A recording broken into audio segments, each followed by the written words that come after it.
Hello, welcome. So today we'll be doing part 3 on our series about structural design, two-story residential building. So ngayon part 3 tayo. We'll be doing diaphragm modeling. So yung frame, modeling ng frame sa STAAD, force, property and specifications, assigning supports for part 3. Okay, let's start. Open natin yung STAAD.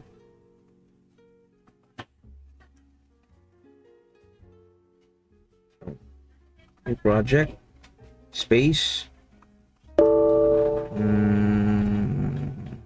true story. Newton kilometer SI units. At beam finish. Alright. So again, yung method ko is start lagi sa origin 0, 0. And then yung origin na yan, tignan natin sa plan. Gusto ko yung ilagay dito. So ito yung origin. So meaning, ito yung X and ito yung Z axis. Okay? So meron na tayong distance dito. Okay, 7.1 and 4.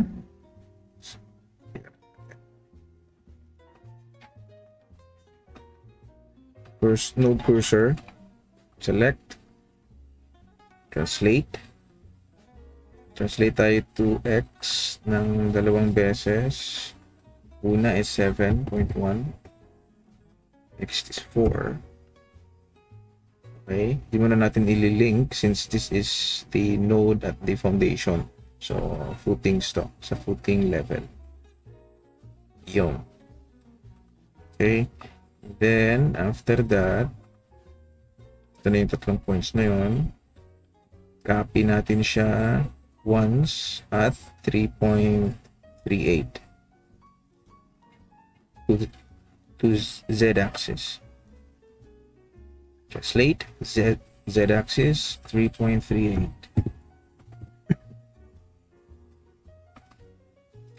Yan. Next.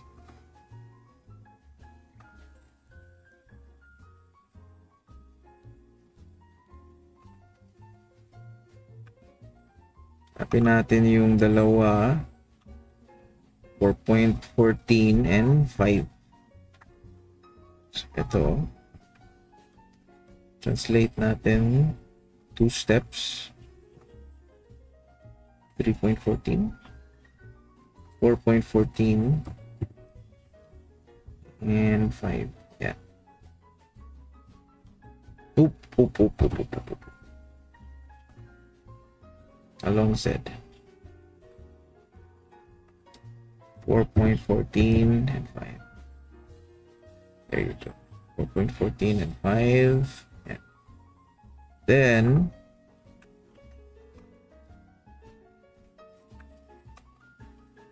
ito ngayon, move natin ng 6.4. So ito, move natin, translate natin yan by 6.4.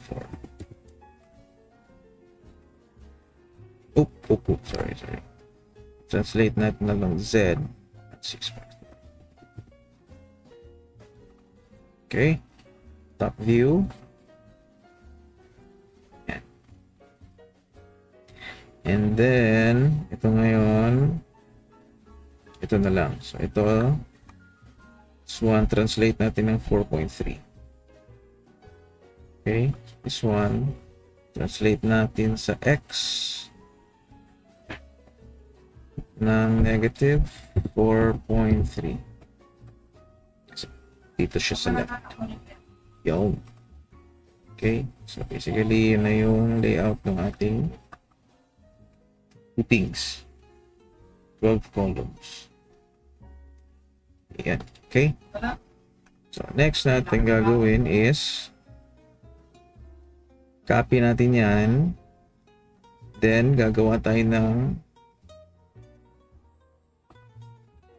kakopy natin yan up to the footing tie beam level. So footing tie beam level is around 1.2 above the footing. So translate lang natin yan. So y-axis, okay, positive y, 1.2. Pwede natin i-link step. So, bam. Okay. So, okay. Yan. So, the lower level, side view natin. Yan. Itong lower level is your footing. And ito na yung level nung tie beam. Okay. Now, dito sa tie beam, pwede na tayo dyang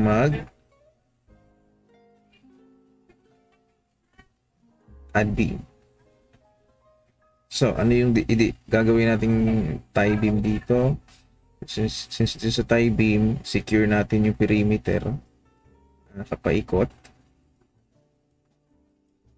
So, Control N, get the nodes, then say natin 13 to 14. Again, rule is from lowest to highest number node. 15 to 18, 18 to 20.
nakapatong dito sa beam na to. So, maglalagay tayo dyan.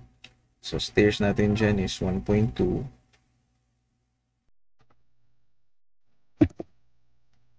So, ito, copy lang natin to.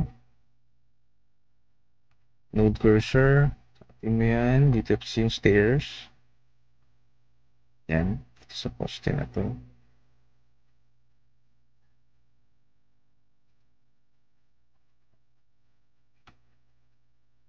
Copy.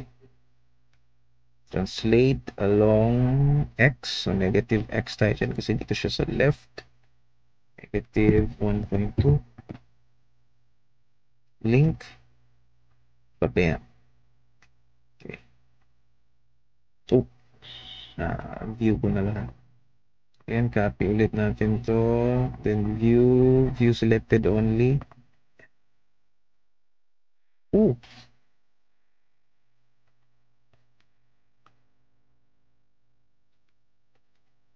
Beam cursor tayo. Copy natin yan. Pa yung beam. Okay. Sa mayari, beam na lang tayo dito. Sa mayari, at beam. Since this is 1.2, insert to. Ito yung insert node dito. So, insert node 7.1 less 1 1.2, so that's 5.9 meters. So yung distance na yan from 28, node 28 yan. Okay. Check natin. Yung 1.2. So ito yung measure tool. Pwede ka mag-measure node to node. Okay. Then ito yung measurement. Okay. Add beam. Yun. Nice. Okay. Ang kulang. Kulang pa ba? Second floor. Ito. Okay. Now, as you can see, wala akong intermediate. Di na ako naglagay ng intermediate beams dito. Dahil di na necessary. Kasi yung measure naman na to is pasok siya sa 5 meters. Pasok siya sa minimum natin on span based sa thickness nung. So gagamitin natin yung thickness ng slab is 150. So kung 150 pasok yung span na to na no need na maglagay ng intermediate beam. Okay? Next. Roof beam tayo. So select lang natin itong nodes na to. Okay. Again, copy. Y direction 3.2 meters. Link steps. Bam.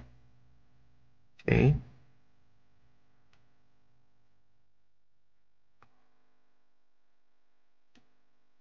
Then copy lang natin ulit yung mga nodes. Select. Yan. So dito sa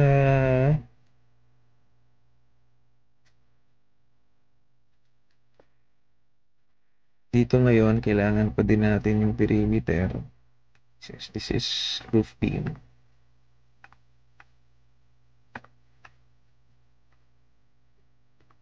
Okay.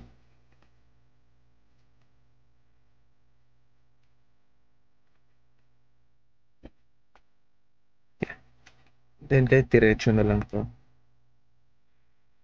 Nope. Ito, no need na to. Tanggalin na natin to. Sa may stairs yan. So, delete natin yan. At beam.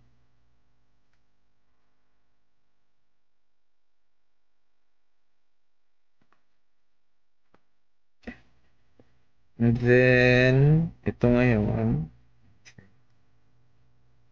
4.14. This one is 6.4. So, nangyari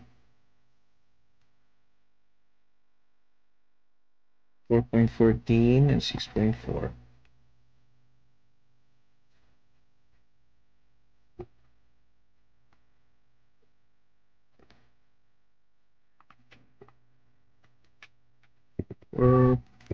4.14 less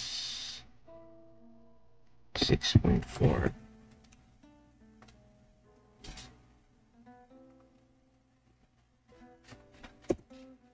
4.14 less 6.4, 2.26. So ito, 2.26. So, okay. So, nangyari, add beam tayo dyan. So, diretso lang natin to. Okay. Yes. Add node tayo dyan. So, from 43, should be 4.14.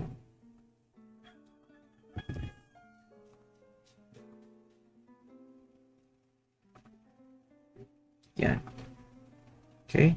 Kahit ganyan na lang yung roof beam natin. Hindi na necessary naman yun. Sa gitna. Okay.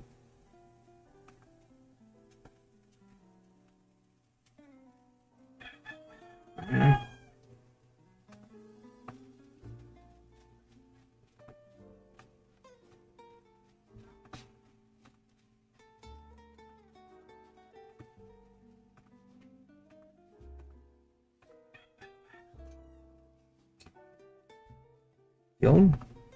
Okay na yung model. So, a two-story model. Ground footing to tie beam is 1.2. Actually, it's ground beam. So,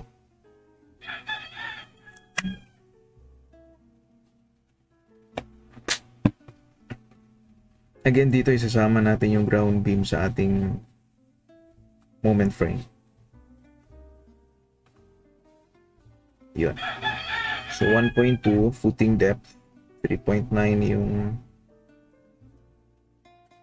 footing tie beam level up to second floor level. Then 3.2 yung second to roof beam. Okay? So footing tie beam, actually ground beam siya dapat, since footing tie beam kasi is yung dito siya sa footing mismo na level kalagay. So purpose niya is yun, footing tie beam. So when you say ground beam, main purpose ng ground beam is para sa column buckling. Para sa buckling ng column or gano'n. Okay, so okay na yung model. Next natin, ito, general section tayo. So, sa section, wala akong in-specify dito. Since two-story, 30 by 30 na lang.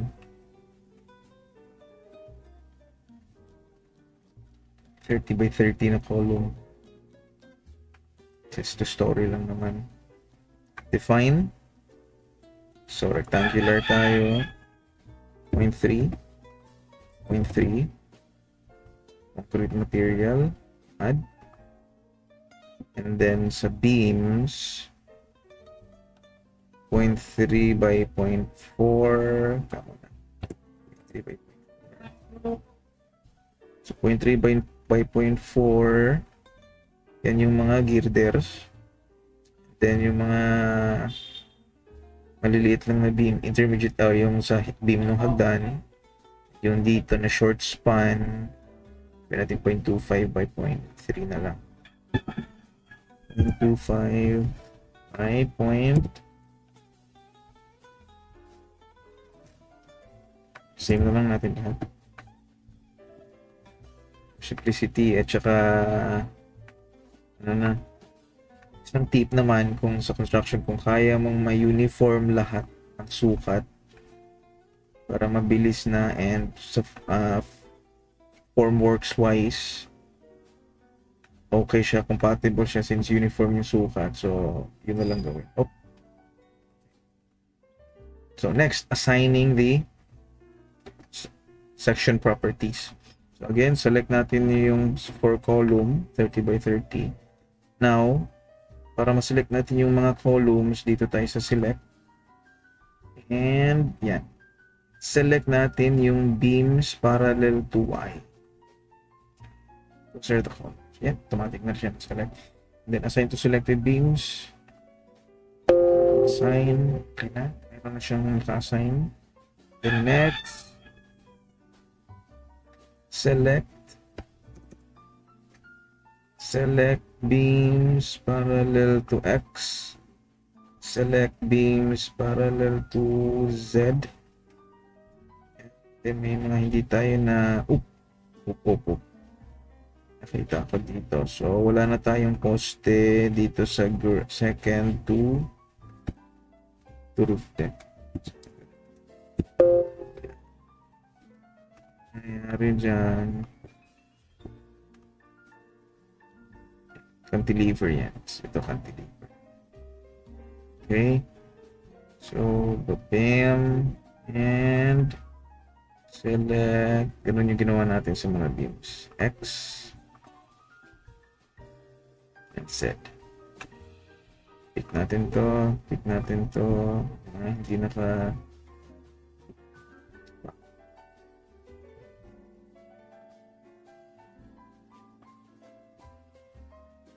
Sign. So, check natin if may na-miss. Missing attributes. Missing property. Okay naman. So, yun. Okay na yung assign natin. Now, if you want changes sa mga sizes, yun, add ka lang ulit. Define. Then, assign mo lang dun sa kalagay dyan na beam. Next, specification. So, again, ito naman na portion, pwedeng dito natin ito ilagay. Sa mga intermediate. Yan, yung sa stairs. Okay, so titignan natin. Ito sa second floor. Yan. So ito kasi moment frame to. May mga poste. Yan. Moment frame yan. Ito. Ito hindi siya kasama sa moment frame. So, which is ito naman, ito ngayon, pwede mo siyang i-design na zero moment yung supports na itong beam na to. Pwede mo yung i-specify dito sa specification. Ito naman, kasama to sa moment frame. Yan. Yun. So, kung meron kang intermediate beams, for example, meron kang beam dito, meron ka dito, yun. Yung mga ganong beam, pwede mo yung i-specify as zero moment sa kanilang supports. So, basically, pwede mo siyang specify as simply supported. So, hindi siya kasama dun sa moment frame building mo. Okay? So, assign natin. Lagyan na lang natin. Beam. Same lang nung sa slab. Partial moment release. 0.99. Yan. Then, end.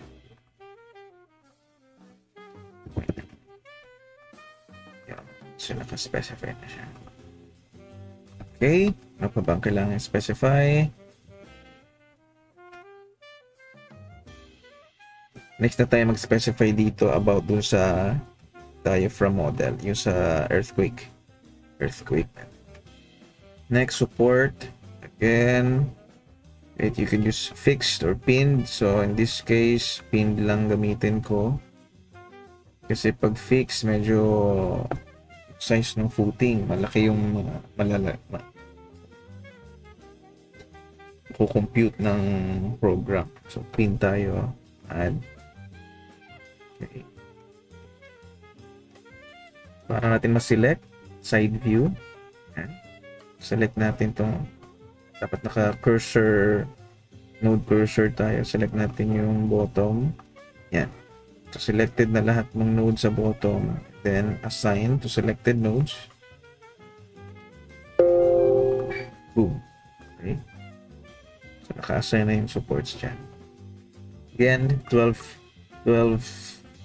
columns tayo, 12 foundations.